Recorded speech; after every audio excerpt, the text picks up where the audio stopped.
어제 하루 확진자 367명이 추가로 확인되면서 코로나19 국내 누적 확진자는 7,134명으로 늘어났습니다. 경북 봉화에서는 국내 50번째 사망자도 나왔는데요. 네, 전국 곳곳 집단 감염이 잇따르면서 우려도 커지고 있는데요. 오늘 전문가와 모시고 관련 내용 짚어보도록 하겠습니다. 박민선 서울대병원 가정의학과 교수 모셨습니다. 어서 오시죠. 안녕하세요. 지금 전해드린 것처럼 7,000명을 넘었습니다. 확진자가요. 네. 7,000명이 넘었고 그리고 하루 동안에 367명의 확진자가 추가가 됐다. 일단 이 숫자가 주는 의미를 교수님께 좀 여쭤보고 싶습니다. 지금 확진자 수는 조금 다소간 주춤하고 있는 것은 맞는데요. 네. 아시다시피 신천지 교인이나 대구 지역을 중심으로 해서 검사가 집중적으로 이루어졌기 때문에 아직 감소 추세다라고 단정짓기에는 조금 어려운 면이 있습니다. 그래서 이제 언제부터 좀 떨어질 것인가를 정확하게 예측하기도 아직은 조금 미는 면이 있어요. 한 일주일 정도 조금 더 봐야 되지 않을까 싶습니다. 사망자도 50명째 이제 안타까운 삶을 마감하셨는데 이게 과거 5년 전에 메르스 사태랑 비교했을 때 이미 메르스 사태의 사망자 수를 넘었습니다. 네. 근데 네. 당시에와 확진자 수가 워낙 차이가 많이 나기 때문에 네. 이 치명률이 그만큼 높다, 그만큼 높다라고 보기는 어려운 상황인데 네. 그래도 국내 사망자가 50명까지 왔다라는 부분도 그렇게 간과할 수는 없는 상황 아니겠습니까? 네, 맞습니다. 우리나라가 사실은 의료시설이나 제도가 잘 확립되어 있기 때문에 외국보다 좀 더 이거를 잘 방어하고 있는 것은 맞지만 아무래도 전체적으로 감염력이 워낙 지금 크기 때문에요. 많은 사람들이 집단적으로 감염이 되거나 하면 아무래도 사망하는 숫자는 증가할 수밖에 없지 않을까 싶습니다. 네. 반면에 미국의 올해 그 독감으로 인한 사망자 수 그렇죠. 예. 이런 거를 생각을 해보면 굉장히 잘 하고 있는 거는 맞는데 네. 이게 점점 퍼져나갈 때 연세 드신 분들 또 취약계층들에 영향을 미칠 것들로 생각하면 좀 주의를 좀 더 기울여야 될 것 같습니다. 네, 이제 마스크 구매 오부제 실시가 내일이면 이제 실시가 되는데 관련해서 오늘 정부가 여러 가지 발표를 했습니다. 어떤 부분들을 좀 주목해서 보셨나요? 네, 이게 기존에 저희가 이제 보고 듣기로는 이제 의사니까 의사들 사이에 또 이런 정보들을 보면 연세 드신 분들이 마스크 사러 가서 골절이 되거나 이런 것들을 이제 얘기하면서 힘들어하시는 그런 것들을 들었거든요. 네. 그래서 그런 면에서 지금 뭐 나이 기준도 지금 말이 많긴 하지만 우선은 지금 2010년 이후 출생자나 1940년대 이전 출생자는 대리구매를 가능하게 한 거 이런 거는 좋은 거인 것 같고요. 네. 물론 이제 이것도 대상자 군이 또 좀 더 내려오기를 바라고 뭐 여러 가지 이유는 있긴 하겠지만 나름대로 지금 문제가 생기는 것을 어느 정도 현장에서 듣고 바로바로 보완을 하는 방식으로 운영이 되고 있어서 점점 좀 나아지지 않을까 싶습니다. 네. 정부에서도 마스크 대란이 벌어지면서 정말 여기다 모든 행정력을 집중하고 있는 모습이 그러니까 네. 저희가 느껴질 정도가 아니겠습니까? 네. 문재인 대통령도 마스크 수급에 대한 미안함과 그리고 여기에 대한 대책 마련을 지시를 했고 지금 기재부 브리핑 전에도 정세균 총리가 오늘 담화문을 발표하면서 마스크 오부제에 대한 차질 없이 시행을 해달라 그리고 국민들의 협조를 또 부탁하기도 했는데 네. 그만큼 마스크의 어떤 수급, 마스크의 착용이 이번 코로나19 사태 극복에 있어서의 상당한 의미를 가지고 있다. 그렇기 때문에 정부에서 이만큼 신경을 쓴다 이렇게 봐도 되겠습니까? 네, 그렇긴 합니다. 우선 기본적으로는 밖에 나가실 필요가 없거나 고위험군은 사실은 사회적 격리 거리 두기를 먼저 하셔야 되는 게 맞긴 하고 네. 손 씻기가 좀 더 우선되는 방법인 건 맞습니다. 하지만 이제 지금 증상이 시작되는 때부터 바이러스를 방출하는 게 가장 많은 사람들도 보고되고 있거든요. 예. 지금 네. 이제 의학 잡지에서 중국의 경우가 보고가 되기 시작하면서 사실은 기존에는 열이 나기 시작하는 시기부터 바이러스가 굉장히 많이 나간다고 알려져 있었었는데 예. 이번 경우는 증상 시작되는 시점부터 그런 경우가 있기 때문에 이제 스스로는 특별히 내가 어디 불편하지 않다고 생각하지만 남한테 문제를 일으킬 수 있는 경우도 있을 수 있어서 그래서 마스크 수급이 어느 정도는 조금 더 잘 되는 것이 방역에 의해서 좀 더 효과적일 수 있을 것 같긴 합니다. 네. 지난주에는 저희도 출근길에 그리고 뭐 점심시간에 이렇게 네. 다니다 보면 약국마다 줄을 길게 늘어서 있는 모습들을 너무나 많이 봤기 때문에 네. 근데 내일부터 마스크 오부제 시행되면 상황이 조금 달라질 수가 있을까요?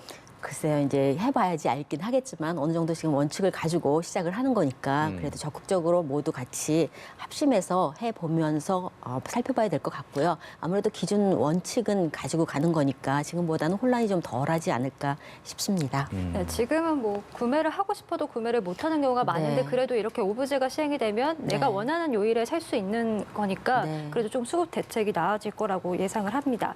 저는 좀 궁금한 게 그 대리구매 조건에 대해서 아까 짚어주셨는데 네. 사실 뭐 80세 이전, 그러니까 80세 이상이신 분들은 이제 대리 구매를 할 수 있게 이번에 바뀌었지만 네. 저는 독거 노인분들이 좀 걱정이 돼요. 그분들은 어떻게 대리 구매를 할 수 있는 동거인이 없기 때문에 이런 그렇죠. 부분들에 대해서 보완도 필요해 보이는데 좀 맞습니다. 어떻게 생각하시나요? 그런 집단들이 사실은 이런 거에 접근할 수 있는 확률도 좀 적어지고 반면에 병에 걸렸을 때 사망할 수 있는 확률도 높은 분들입니다. 예. 그래서 어쩔 수 없이 지금은 만약에 행정력이 닿지 못한다면 자원봉사나 이런 것들을 통해서 조금 더 독거 노인을 챙기는 기존의 시스템을 좀 더 다시 한번 좀 더 체크를 해볼 네. 필요가 있을 거고요. 그렇지 않고 조금 시간이 지나서 여유가 생긴다면 행정력이 거기까지도 좀 닿을 수 있으면 좋겠다고 생각합니다. 네.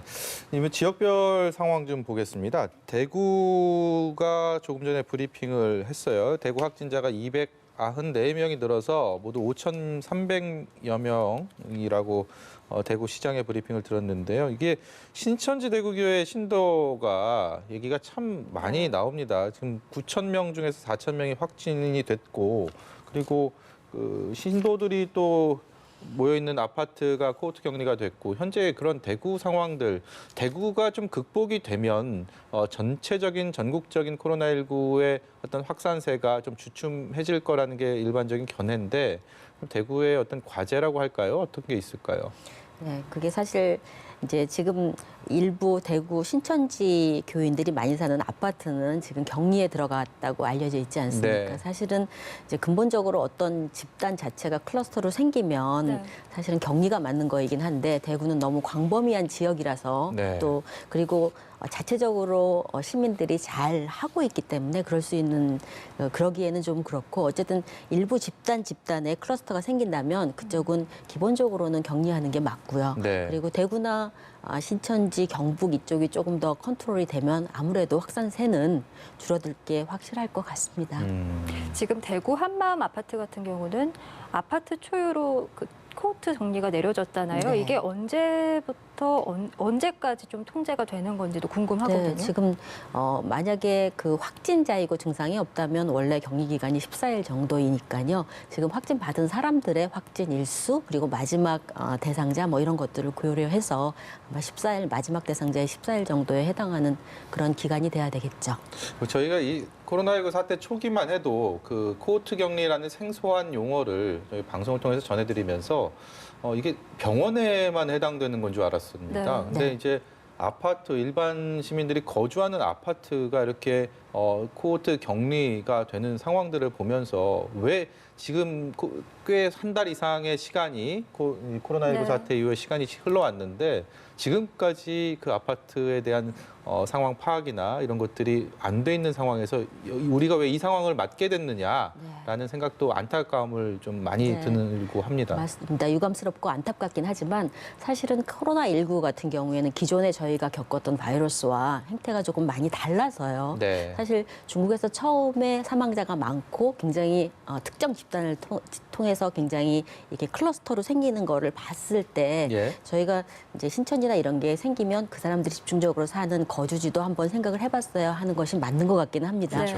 근데 이제 지금은 뒤돌아 생각하니까 그렇게 생각을 할 수 있지. 그때는 네. 사실은 그분들 검사하기도 사실은 바빴거든요. 예. 그래서 그런 면을 생각하면 앞으로 그런 집단이 의심되는 곳들은 조금 다시 감시 체계를 좀 정렬해야 되지 않을까 하는 생각도 합니다. 네, 그 신천지 교인이 이제 무더기로 파악이 된 한마음 아파트 얘기를 좀 해보면 이곳에서 지금 일반 주민들은 전염이 되지 않은 것으로 일단 확인이 됐거든요. 네. 그렇다면 격리 기간 동안에 이 신천지 교인들끼리 모여서 뭐 집단 예배를 했을 가능성도 좀 제기가 되고 있고요. 이게 좀 네. 확진이 많이 발생할 수밖에 없었던 이유에 대해서 좀 어떻게 보고 계신지요? 네, 그런 가능성도 없다고만 할 수는 없을 것 같고요. 네. 또 하나의 가능성은 사실 예배가 아니더라도 교인들끼리 좀 더 왔다 갔다 했을 가능성은 있는 거거든요. 네. 근데 지금 이제 유리라던가 좀 더 딱딱한 것들에 있어서 바이러스가 사는 기간이 좀 더 길다는 게 알려져 있기 때문에 이제 그런 아시는 분들이 서로 만나실 때 기본 수칙을 조금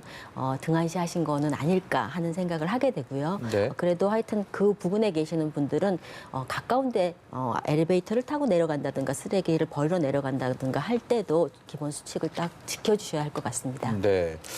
경북 봉화 푸른 요양원이요. 여기서 이제 50번째 사망자가 발생했다고 앞서서 전해드렸는데 저희가 이런 집단 수용 시설, 요양원이나 이런 병원들에서 예전에 청도의 대남병원 사례가 네. 또 있지 않았습니까? 네. 그렇게 좀 많은 집단적인 감염이 이루어지고 그리고 또 이렇게 영양 수급 상태가 좋지 않은 또 고령자의 기저질환을 갖고 있는 분들이 많으면서 거기서 이제 중증 환자와 사망자가 늘어나는 결국은 집 감염자 수를 크게 늘리는 이런 상황들로 번지는 상황들을 계속 목도를 하고 있는데 이런 푸른 요양원 사태 같은 경우도 상황 같은 경우도 서둘러서 좀 감염자 관리가 좀 더 각별히 이루어져야 하지 않을까라는 생각이 네. 듭니다. 네, 그건 초창기부터 사실 의료인들은 얘기를 했던 거고요. 예. 가장 문제가 되는 집단은 사실은 병원이고요.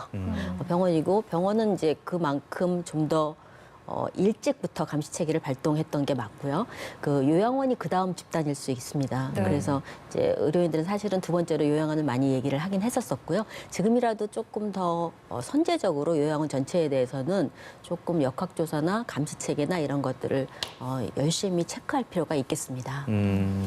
그 요양원과 병원이 이제 가장 위험하다라고 말씀해 주셨는데 이 부분들에 대해서는 어떻게 좀 방역 체계를 바꿔나가야 된다고 보십니까? 병원은 이미 이제 들어오시는 분들 다 체크하고 있고요. 네. 그리고 의료인들 모든 거 체크하고 있어서 지금 사실은 그런 어떤 저희가 보호 수칙이 잘 이루어지지 않고 그게 제대로 효과를 발휘하지 못한다면 네. 병원부터 문제가 돼야 합니다. 근데 지금 병원에서 그러니까 이 큰 병원을 중심으로 그런 게 일어나고 있지는 않거든요. 예. 그렇다는 거는 저희가 보호 수칙을 엄격히 하면 취약계층이라도 문제를 줄일 수 있다는 걸 얘기를 하는 거고 네. 요양원은 사실은 거기에서 조금 벗어나 있었지만 지금은 전국에 있는 좀 대규모 요양원에 대해서는 조금 행정력이 닿게 된다면 네.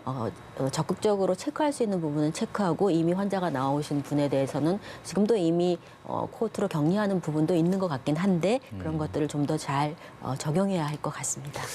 대구에요. 지난 2월 29일 날 보니까 741명, 741명의 확진자가 나왔고요. 오늘은 294명, 그러니까 200명대로 네. 일단 떨어졌습니다. 네. 당시 며칠 사이에 일단 큰 변화이긴 한데 이 어떤 숫자의 변화를 저희가 유의미한 다행스러운 소식으로 받아들여도 될지 궁금합니다. 네, 지금 거의 3분의 1 이하로 줄어든 것 같기는 네. 하거든요. 그리고 그 이전에는 사실 몰랐기 때문에 어떻게 일반인들이 해야 되는지 몰랐기 때문에 막을 수 없었다면 네. 지금은 사실은 모두 알고 있는 거고 경우에 따라서 수칙을 잘 못 지키는 경우가 좀 생기는 거라서 아마도 앞으로는 더 줄어들 거는 맞는 것 같고요. 네. 문제는 대구, 경북, 신천지 이외의 다른 집단에 저희가 모르고 있는 것들이 네. 소규모로 클러스터를 이루면서 문제를 일으키게 되는 거가 있을 수 있는데 네. 그런 것들은 개인적인 위생이나 보호 수칙을 지킴으로써 막아야지 지금은 사실은 이미 질병이 있고 그분들이 사망률에 이르길 수 있는 사람들을 먼저 지금 관리를 해야 될 단계라고 생각합니다. 네. 네, 앞서서도 언제쯤 이 상황이 진정이 될지 전망하기는 어렵다라고 말씀해 주시긴 했습니다만 확산세가 좀 확 꺾이는 변곡점이 이쯤엔 있지 않을까 혹시 예상하시는 시기가 있습니까? 그거는 지금 의사들 사이에서도 이렇게 얘기하기가 조금 어렵다고 보고 있기는 해요. 예. 그러니까 의사들 사이에서는 어느 정도 간격이 지나면 괜찮아지지 않을까 하는 말은 있긴 한데 이제 방송에서 공적으로 얘기하기는 네. 조금 어려운 면이 있습니다. 방역 당국에서는 1, 2주 지난주 초 기준으로 네. 1, 2주 안이 중대한 고비가 될 것이다. 네. 그게 1, 2주 안에 이 사태가 종식됐다는 얘기가 아니고 지금 확진자 수의 급격한 감소나 이런 추이들, 의미 있는 추이들을 기대하면서 뭐 네. 그런 발표를 했다라고 보면 되겠죠. 그거는 그럴 수 있다고 생각하는 게 저희가 그 수칙을 지키기 시작해야 된다고 알기 시작한 게 한 네. 1, 2주는 되기 때문에 앞으로 1, 2주 이후면 네. 개인 수칙을 지키시는 분들의 그런 발생은 조금 줄일 수 있겠죠, 확실히. 네.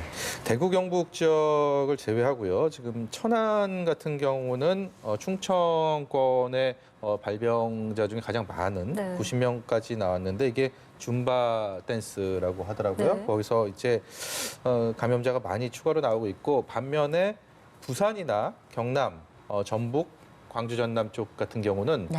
이번 주말을 계기로 지난 금요일부터 토요일, 일요일 사이에 확진자가 거의 나오지 네. 않으면서 일부 지역은 또 아예 전혀 나오지 않았다라는 발표들이 있었어요. 그래서 좀 안심을 해야 되는 상황이 아닌가라는 일말의 그런 기대감이 희망이 있는 희망으로 거고. 이렇게 네. 발현이 이게 되고 있습니다. 불안해할 필요는 없이 저희가 해야 될 수칙을 잘 지키면 이겨낼 수 있다고 생각할 그런 계기가 되고 있습니다. 네, 저희가 좀 집단 감염이 발생하고 있는 곳들을 중심으로 좀 짚어보도록 하겠습니다.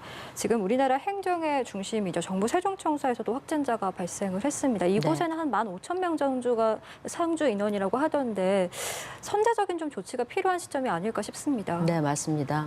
지금 그 직원이 문제가 된 구역은 일시적으로 네. 이 닫았다가 다시 열었다고 알고 있고요. 예. 다행히 그 직원 이외에 그 근접한 직원들에는 음성으로 나와서 그만큼 아마도 그분이 확진자이긴 한데 바이러스를 가장 많이 일으킬 때, 많이 배출할 때의 문제는 아니었던 것 같아서 그래도 상대적으로 조금 안심이 되기는 하는데 네. 어쨌든 그쪽은 컨트롤 타워라는 면에서 어느 누구도 문제가 일으켜지면 안 되는 곳이고 네. 그리고 지금 생각하기에 보호 수칙을 잘 지키면 괜찮을 걸로 생각이 되는 거기 때문에 네. 그분들은 책임감을 가지고 좀 더 적극적으로 자기가 보호 수칙을 잘 지켜야 될 것 같습니다. 네. 물론 그 사람들을 검사를 하고 하는 것도 가능하기는 하겠지만 네. 그렇게 하는 것이 득실이 어느 정도일지 잘 모르겠고 그것보다는 기본적인 소독이나 개인 보호 수칙을 잘 지키는 것이 필요하겠습니다. 그 의료진의 감염 소식을 들을 때마다 네. 정말 너무 가슴이 아프더라고요. 네. 국민의 한 사람으로서 다 대구에 이제 자발적으로 대구 경북 지역 중심으로 의사 간호사분들이 이렇게 자원을 하셔서 네. 고생하시는 모습을 저희가 언론 보도를 통해서 많이 보고 있지 않습니까? 근데 네. 감염됐다라는 소식 들으면 더더욱 그 주는 그 상처나 아픔이 큰 것 같아요. 네, 맞습니다. 이제 의료인들은 거기에 책임을 져야 되기 때문에 자신의 몸부터 먼저 챙겨야 되는 게 맞고요. 예. 이제 의료인이 감염이 되면 환자들한테 큰 문제가 되기 네. 때문에요. 그렇긴 하지만 그럼에도 불구하고 그분들이 쉬다가 내려간 것이 아니고요. 첫 예. 번째로는. 두 번째로는 거기에서의 이 장구를 이렇게 입고 하는 것이 굉장히 체력 소모가 많기 때문에 예, 그렇다면서요. 젊은 사람일지라도 체력 소진이 된 순간에는 면역력이 확 떨어지는 순간이 있기 때문에 그런 그 이외에 나머지 식사를 하신다든가 이런 것들은 아무리 뭐가 급해도 시간을 지키고 수면을 취하거나 이런 휴식을 취하는 게 자기가 게으른 것이 아니라 이것이 환자를 위한 것이라는 것을 잘 받아들이고 거기에 맞춰서 생활하셔야 될 것 같아요. 예. 네, 알겠습니다. 지금 대구와 부산에서도 임신부 확진 환자가 4명이 나왔습니다. 일단 당국은 뭐 모자간 수직 감염 가능성은 거의 없다라고 밝히긴 했습니다만 그래도 좀 우려가 되는 게 이 확진자가 출생한 아이가 그렇지 않은 산모로부터 나온 아이보다는 그래도 조금은 더 위험하지 않을까라는 우려가 있거든요. 이 부분은 좀 어떻게 생각하세요? 네, 지금 중국의 경우에 대해서 의학 잡지에 보고가 되고 있긴 합니다. 마지막 3개월에 이 확진자로 발견돼서 알았던 분들이 수술을 통해서 네. 아이를 낳았을 때는 수직 감염된 사례가 없습니다. 물론 네. 소수이긴 합니다. 그래서 지금 그럴 가능성이 좀 떨어진다고 보고 있는 건 맞고요. 그리고 임신 4에서 10주 사이에가 가장 사실은 기관이 만들어지고 위험한 시기이고 그때 이상이 있으면 신경계적인 이상이 있을 수 있기 때문에 이제 임산부들은 기본적으로 다른 사람들보다 좀 더 조심해야 되고 또 면역력이 떨어져 있는 상태이기 때문에 좀 더 감염될 위험이 높아서요. 사회적 격리나 이런 걸 잘 지키시면 좋겠고 네. 그거보다는 그 이후에 이제 아이와 밀접 접촉을 하게 되는 과정에서 이제 자기가 증상을 잘 모르거나 기침을 통해서 다른 것보다는 기침이 가장 안 좋거든요. 예. 그래서 기침을 좀 할 수 있는 가능성이 있으시면 손 씻는 거와 마스크 쓰기를 하면서 아이를 다루시고 모유 수유를 하시는 게 좋을 것 같습니다. 고위험군으로 분류가 돼서 입원을 하게 되면 네. 일반적인 환자들과는 병원에서는 조치들이 어떻게 크게 달라집니까? 그렇지는 않습니다. 아. 임신을 했을 때도 치료 방침도 똑같고 모든 것이 똑같고 그리고 기본적으로 지금 에이즈의 치료제로 쓰이고 있는 것은 임산부에는 크게 위험하지는 않은 걸로 되어 있어서 아마 치료 방침은 차이가 없을 것으로 봅니다. 지금 소아 감염학회에서요. 네. 그 소아 환자에 대한 지침이 나왔다고 하더라고요. 그러니까 네. 생후 45일 된 어린 아이가 감염된 사례도 저희가 뭐 얼마 전에 네. 전해드렸기 때문에 네. 어린 환자 당초 초반에는 코로나19는 어린 영유아에게는 비교적 안전하다라는 많이 감염 확률이 떨어진다라는 일반적인 속설이었는데 그렇게 어린 환자들이 많이 확산되면서 지침이 나왔는데 이게 호흡 이상이 나타나면 중증이다라고 했다고 합니다. 이게 어떤 의미가 있는지 좀 궁금합니다. 어린이에 대해서는 제가 이제 전공은 아니긴 하지만 네. 제 생각에는 기본적으로 저희가 1세 이하에는 예를 들면 꿀 같은 거 거기에 무슨 많은 것들이 오염될 수 있는 것들을 못 먹게 하거든요. 그러니까 예. 장 건강과 호흡기 건강은 사실 호흡기로 직접 들어오는 것도 있지만 장에서 이 면역 시스템과 관련된 모든 것이 관할하기 때문에 예. 그래서 그런 만큼 사실은 어린이들이 질병에 걸려서 죽는 그 수가 적게 지금 보고되고 있긴 하지만 아마도 그 노출 빈도가 좀 차이가 있을 가능성이 있고요. 네. 그래서 소아가 조금 더 이 병의 경과가 좋을 거라고 얘기하기에는 아직 근거가 좀 부족합니다. 그래서 조심해서 안 좋을 게 없을 것 같은 생각이 듭니다. 어린아이의 경우에는. 그 코로나19가 혹시 앞서 임산부 얘기를 하고 있었기 때문에 네. 혹시나 그 산모가 이제 출산을 한 후에 네. 모유 수유를 하면서 모유로 전염되진 않을까 그 가능성에 대해서도 뭐 일각에서 좀 제기가 되고 있는 것 같더라고요. 네. 이 부분은 어떻게 생각하시나요? 지금까지의 근거로는 아마 태반을 통한 거나 모유를 통한 거는 가능성이 떨어질 걸로 보고 있기는 합니다. 네. 근데 아주 저희가 이거를 이제 시간이 지나면 이번 코로나19가 이전 바이러스와 조금 다른 면도 많기 때문에 네. 아주 확실하게 말씀을 드리기는 어렵지만 지금의 의료계의 그 의견은 그런 가능성은 떨어질 걸로 보고 있고요. 그게 너무 불안하시면 사실은 뭐 분유나 이런 거를 좀 그 시기에 쓰는 것도 있을 수 있겠죠. 예. 과거에는 사태 초기만 해도 이제 검사를 해서 네. 의심 환자들이나 아니면 본인 접촉을 했던 사람들은 검사를 해서 이 음성 판정을 받게 되면 네. 이제 감염이 되지 않았다라는 사실상 의료계의 네. 어떤 판정이 나왔는데 네. 이게 대남병원도 그렇고요. 어떤 요양병원에서도 그렇고 그 앞 4차례, 5차례씩 음성 판정을 받았는데 이후 다시 양성 판정을 받기도 했다라는 얘기가 나와서 네. 이게 조사 결과, 검사 결과의 음성이 이 코로나19로부터 자유롭구나. 그런 안도감과는 별개의 상황이 벌어지기도 하는구나라는 또 불안감이 밀려오기도 합니다. 네, 중국의 경우에도 음성 다 판정받아서 태어난 경우에도 네. 사망한 경우가 있어서 그런 생각을 할 수 있기는 한데요. 이게 재감염이라는 재감염 의미인가요? 가능성도 사실은 있습니다. 네. 대여섯 번 한 다음에 다시 된 거기 때문에요. 그거보다는 만약에 2회 해서 나갔는데 바로 문제가 생겼다 이러면은 이 불충분한 치료가 된 거로 생각하고 사실은 이제 수술을 받거나 뭐 어떤 치료를 받았을 때 어느 정도를 치료를 시킨 다음에 나머지는 자기의 면역력으로 회복하는 거거든요. 네. 근데 이분이 또 다시 이 바이러스에 노출될 기회가 있었거나 아니면은 이거를 치료한 다음에 몸이 완전히 회복되지 않고 이게 자기의 체력이 잘 올라오지를 않아서 약간 남은 것들을 해소하지 못했을 가능성도 있습니다. 네. 그래서 사실은 음성 판정을 받았다고 해서 저희가 처음에도 말씀드렸는데 음성 판정을 받았다고 하더라도 적극적으로 사회생활을 바로 시작하기보다는 네. 1, 2주는 조금 조심스럽게 생활을 하시는 거가 좀 더 안전할 것 같습니다. 예. 네, 그 재감염의 가능성에 대해서 짚어주셨으니까 지금 완치 기준이 조금 완화가 돼서 네. 오늘만 해도 이제 격리 해제되신 분이 12분이 늘어셔서 총 130명이 이제 완치 판정을 받았거든요. 그런데 재감염이 된 사례가 있기 때문에 이렇게 완치 판정을 받으신 분들도 좀 모니터링을 지속적으로 해야 되지 않나라는 생각도 들거든요. 그러기는 하는데 그것은 굉장히 드문 케이스에 속해서요. 지금의 어떤 인력 배분의 효율성을 생각을 하면 그거는 그렇게 하기보다는 개인 스스로 조금 자신의 컨디션을 잘 관찰하고 적극적인 사회활동 이런 것들을 조금 늦추시는 게 좋을 것 같습니다. 사태가 조금 완화되고 거의 뭐 마지막 마무리 단계에 들어간다면 네. 기존의 퇴원자들에 대한 모니터링도 필요가 하겠지만 네. 지금으로서는 일단은 뭐 확산되는 상황들을 뭐 이렇게 축소하는데 거기에 네. 모든 뭐 역량을 모아야 할 테니까 뭐 그런 말씀을 이해하도록 하겠습니다. 해외 사례 좀 살펴보겠습니다. 일단 중국부터 얘기를 좀 해볼까 싶은데요. 중국의 신규 확진자가 44명이라고 합니다. 이게 중국의 통계를 어느 정도까지 믿어야 될지는 잘 모르겠습니다만 이게 코로나19 사태 중국에서 확진자가 나고 나서 50명 밑으로 일일 확진자가 나온 건 처음이라고 하네요. 네. 이게 중국의 규모가 그동안 워낙 컸기 때문에 또 중국이 발연지기 때문에 중국의 추이는 다른 관계국들에게도 상당히 큰 의미가 있다라는 생각이 드는데요. 맞습니다. 특히나 우리는 인접해 있기 때문에 중국이 완전히 이 문제가 사라질 때까지 사실은 경계심을 아주 늦출 수는 없습니다. 네.